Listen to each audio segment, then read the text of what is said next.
I am so excited that you are here. This is like a huge treat for me to wake up with my morning and start it with you. Thank you for agreeing to chat. It's really nice. For me too. For me too, Julia. Thank you. And you have the kind of the impetus for us to have this chat is that your new book that's out. So the title is Montessori Potential. Why did you choose that title? About a year ago, my 92-year-old father, I had shown him one of the chapters and asked for his opinion on something. And he read it and then he said, you should, I had called it Realize the Potential. And then along, something about Montessori. And he said, you should call it the Montessori Potential. And I just thought, oh, no, no, no, no, no, no. It just fell flat. But a year later, when the publisher came up with it, and we'd gone through all these different choices, I thought, yes, this actually is going to catch attention. And I love having the word potential in there because it's about the future. It's about what can be in the child, in our society, for education, and what's the potential with Montessori that we haven't really realized yet because we haven't been consistent enough. We haven't, all been on the same page. So it has many. I see.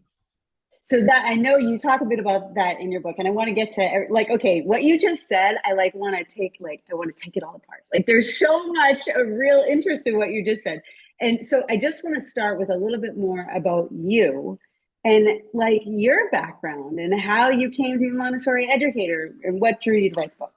So, okay, well, I'm the youngest of 5 daughters. My sisters are much older than me, so they were off doing their own thing, and I was really almost like an only child playing a lot by myself. I went to Montessori school for preschool. I went to Ronald Knox Montessori School in Winnetka, Illinois, it's still there. And when it came time for grade school, there wasn't a Montessori school in our area that had elementary. So I went to the traditional country day school where my mother was a kindergarten teacher. She was doing Montessori inspired work in there. And she'd actually already written her first book at that time. And which book was the first one? It was Montessori, A Modern Approach. Yes, and I read that. My first year of teaching, I read that and it saved me. It totally saved me. It's amazing. So many people mention that book, and it's really my favorite of her 4 books. And she wrote that actually while she was getting her master's at Xavier in Cincinnati. And I was an infant. We were all, children. So imagine having 5 children and writing a book and getting your master's. But she wrote it as her dissertation, I think. And the professor said, why don't you add a chapter and you could probably make this a book.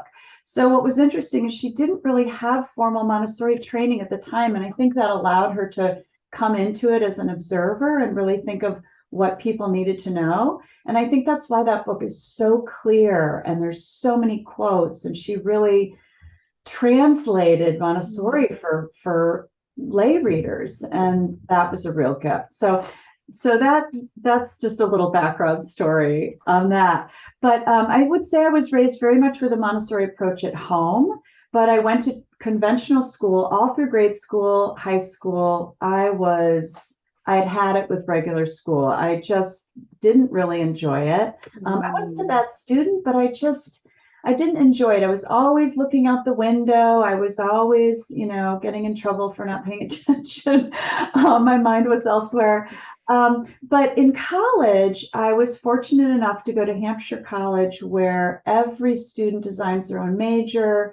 It's very self-driven.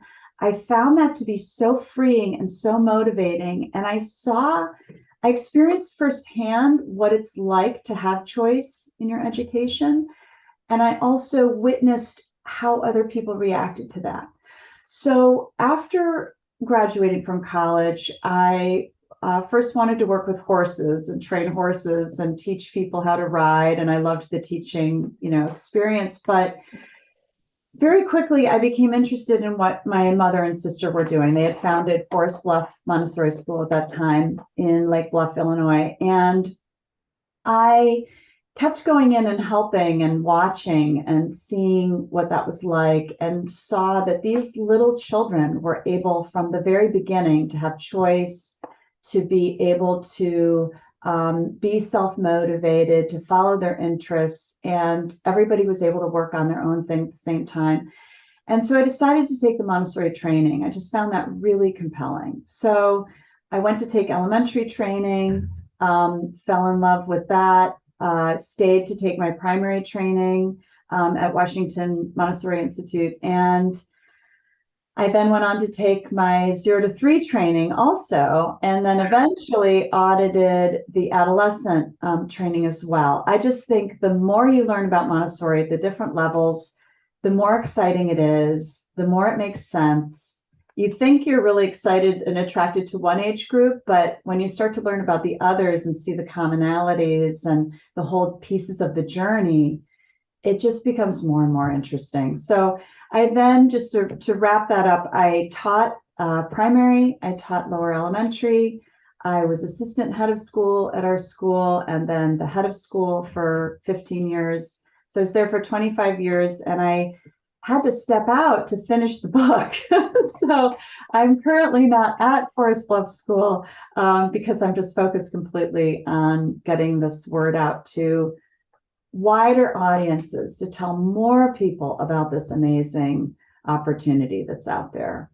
So So, this is one of the questions I wanted to get to. So you had this question about the title, should Montessori be in the title or not? And we have this need. You mentioned a branding problem in the book about understands what Montessori actually is, and are we getting a bad rap sometimes? And what I want to know if we actually need the term Montessori at all, or if we should be using a different term. Because she wanted to call it a scientific pedagogy. She wanted to call it scientific education. She didn't want to call it Montessori. She thought that was goofy. What do you think? so interesting. Yep, that's a great question. I do see often in her writing a call for, this is the child's method.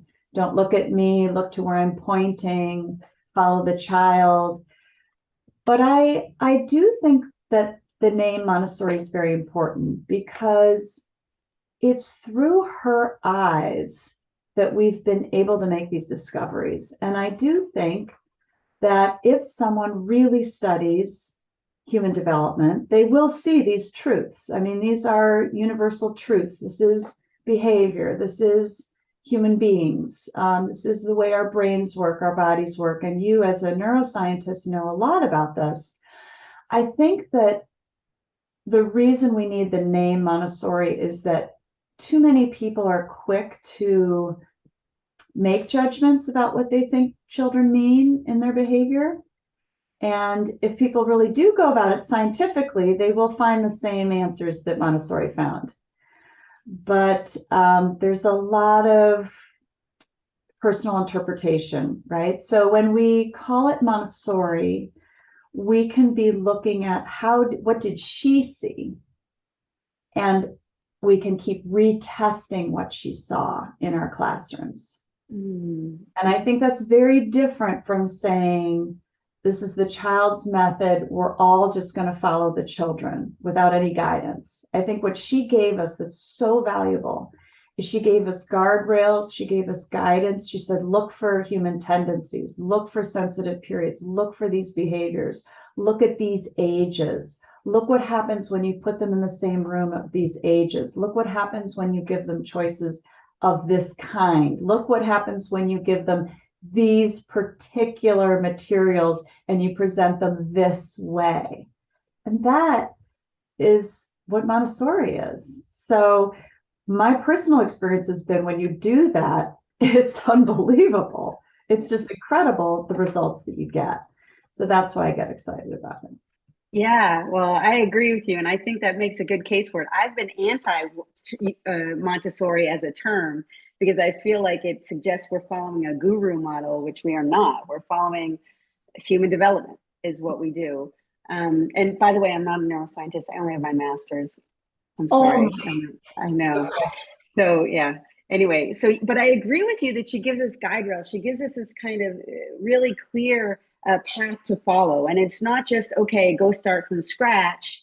and, observe children and start to introduce stuff. She's already done a lot of groundwork and found activities that work, and means of ways of being that are skillful with children. And that's what I want to get to more about in your book. Now, first of all, I want to know what drew you to write it. Like, why did you put all the time in and leave the school? I mean, that's a huge commitment. What really drew you to do it? I'll tell you, it's really coming home to me what a huge commitment it is in the last few weeks. Because we're down to the nitty gritty of back and forth with the editor about, this period or this comma or this word or that. And it is starting to feel like, okay, I'm ready for it to be done. But I love to write. And as a child, I always wrote stories. All through my education, I love to write. I really love finding the word that means what you want to say. I love reading and feeling like I'm right there with the author's experience or the character. I love to read. I love to write. And I've always written blogs, articles, given talks to parents, and I love connecting with audiences through those experiences. And I found that so many people don't know where to look to try to understand what Montessori is. And it is very hard to explain, right? Because it is so complex. There are so many different layers to it. And when you take Montessori training, you often want to start telling people everything that there is to know. And it can be hard to know where to start. It can be, I can't tell you how many times I gave a talk early on in my career where I watched people's eyes droop. And, literally one time I was giving a talk and I had a father in the front row nodding off. Oh, no. Thought, okay, I have got to change the way I'm trying to explain this. So, 25 years of trying to explain it to audiences really helped me to find better words. And I wanted to take this outside of our school community because I thought, okay, in our school community, this is working. Parents are happy. We see the results with the children. But gosh, there should be a school like this on every corner. This should be an option in public school. This should be everywhere that people want it to be. And they should be able to understand what it is. And so I took a sabbatical year around 2016, and I wrote the first draft in just a few months. And then I spent 6 years honing it and rewriting it.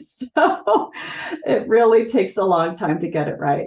But it came to a point where I said, I've got to step out of the classroom. It was actually 2019. I said, we really need to find somebody else who would like to run this wonderful school and have the skills to do that. There are other people who can do this. I feel called to finish this book and get it out into the world. So.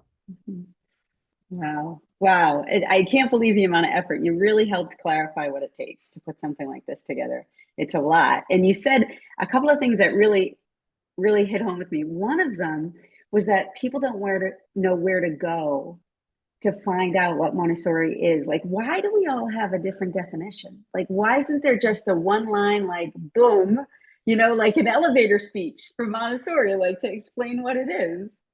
Right. Well, I think she explained it in many different ways. She gave us so much information in her books and her lectures. She said it slightly differently several different times. She gave us so much information to work with. It's really a body of work that one can take their entire lifetime to study.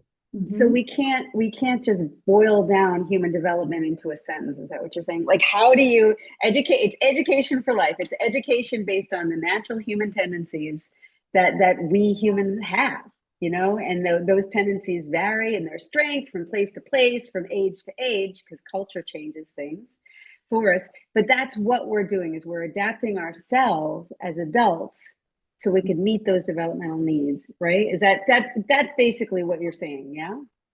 Yes, and I think one of the things I say to people is this is an education that was designed to match how children learn.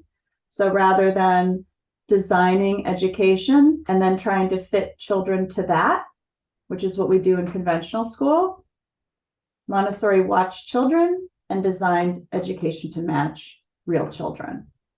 So that's just, one of the many ways of helping somebody to sort of take a step in the door. And then if they want to know more, you start saying more. So, right in that description, you're talking about a couple of key aspects of what the Montessori method does, or the Montessori approach, as you suggest it should be called. And one of them is what now in science we're calling serve and return. And Mm, you're saying that when someone, you give them a little start and they return something to you, and then you continue on from that and you keep going back and forth, mhm, serve and return. And I mhm, don't think Montessori specifically spoke about that, but she speaks about observing and responding. So adjusting ourselves, adapting ourselves, so constantly observing and then adapting ourselves based on what we see. Do you think that's the same thing as serve and return? yes, absolutely. Hmm. And how can people, adults in particular, support their ability to be objective observers? Hmm. It's so hard, right? Most of us aren't trained really to do that. And I think that's why Montessori training, AMI Montessori training, is what I know best. We spent a lot of time learning how to observe objectively, trying to remove your own prejudices, your own biases, your own thoughts from the observation process and really see just very clearly what's in front of you when you're trying to watch a child, and from that then figure out what do they need, what presentation might come next, what material might they be hungry for, what are they trying to do with this behavior. I think observing objectively is incredibly hard for us to do, especially in our culture where we are often on the go, not as mindful. We have to really take time to become more mindful and to practice through meditation, through yoga, through, some some practices that other cultures have readily available, to be more open to seeing what's really there the way that she did. Are there particular behaviors that you've seen in your work with parents that parents tend to get stuck on, and that either the cultural misunderstanding or the pressures of busy life or something, so that a child will do what are some common things that an adult might see and they're actually just making a small error in interpretation? Oh, I think that so often people assume that children are trying on purpose to upset them. Yeah. And their reaction is to punish. And it's painful to watch because so often it's a person who sort of knows, I know punishment isn't really going to answer this question, this problem. I don't want to punish my child, but in the moment with the frustration, not having a lot of tools at the tips of their fingers, they go to one extreme or the other. Very permissive. Oh, fine, just have the candy bar. Or you get to choose, I want to be a good parent, so I'm going to make my child really happy and let them have what they want. Or the opposite of, I've got to be really firm and I've got to make the decisions, and you can't choose what you want to do and sit here and be quiet and, take this pacifier and sit still in the stroller and stay out of the way.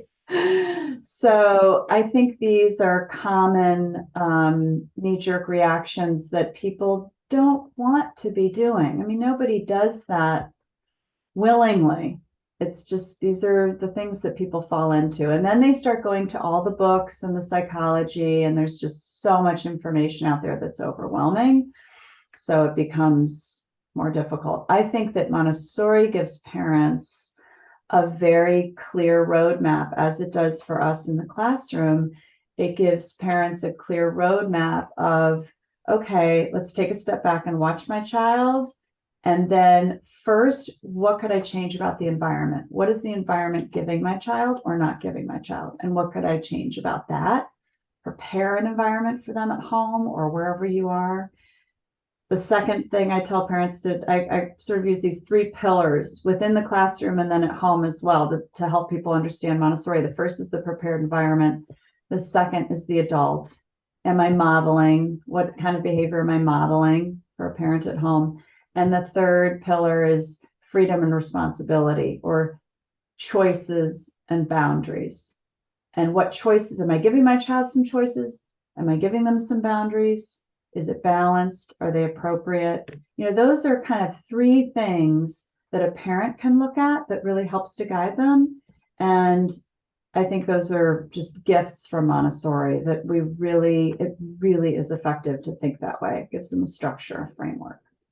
So what do you do in the moment when you think your child is doing something that's just, they're like being, mischievous, or they're trying to get you?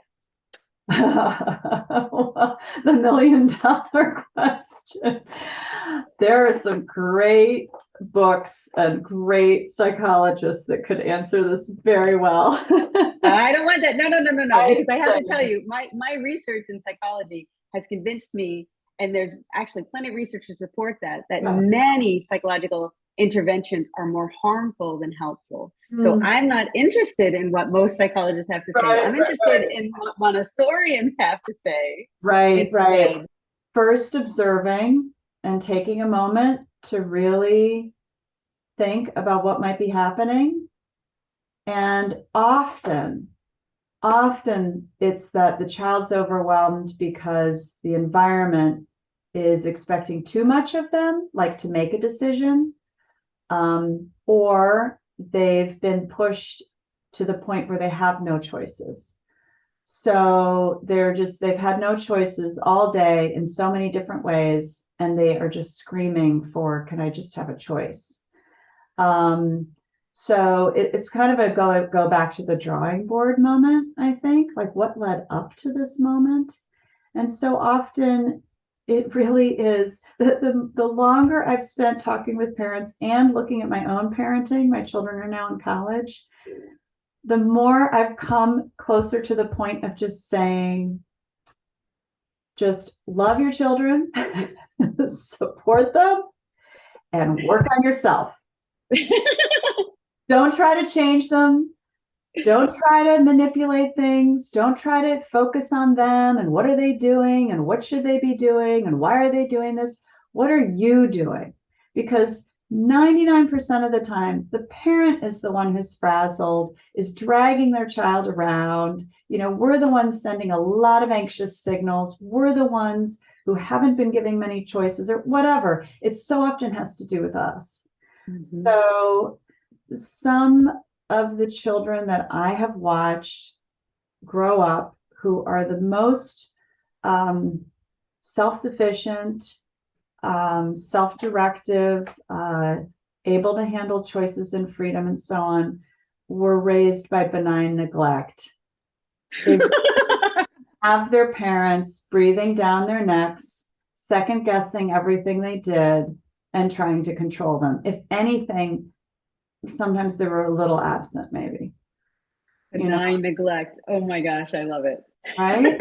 When you think about it, I mean, I was the 5th of 5 daughters, and my sisters kind of teased me that I got the best parenting, and my mom was not really around. I mean, she was working, she was teaching, she was in the background. I mean, I think she kind of always knew I was out there. There she is running by the window in bare feet, jumping on a pony with no helmet, climbing trees. I was kind of wild, but I think she sort of knew I was okay, but I did not get a lot of, I wasn't dragged to tennis lessons, and, she didn't hover over me with my homework, and I was able to figure a lot of things out for myself. Yeah. So.